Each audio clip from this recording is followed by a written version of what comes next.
Hi guys, Tom Morrison here, and this is the Banded Rainbow! An absolutely lovely movement for lots of core rotation and a really nice shoulder stretch actually as well. So what you want to do is have a band attached to something behind you, and then Jenny's going to rotate the band around herself as much as you can. Pause in the same position, get that nice squeeze. Enjoy it, Jenny, enjoy it.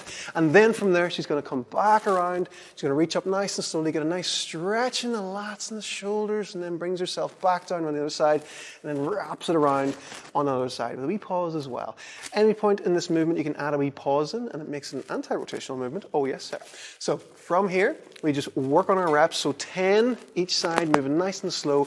Each time you rotate, breathe out through your nose. You should be nice and relaxed as you do this. Make sure your glutes are squeezed a little bit, and you're not trying to use your body weight to make the band move. So don't be using the band to help hold you up. So this is a great one to add in to your core rotation work, and will fill in a lot of gaps in your overall programming.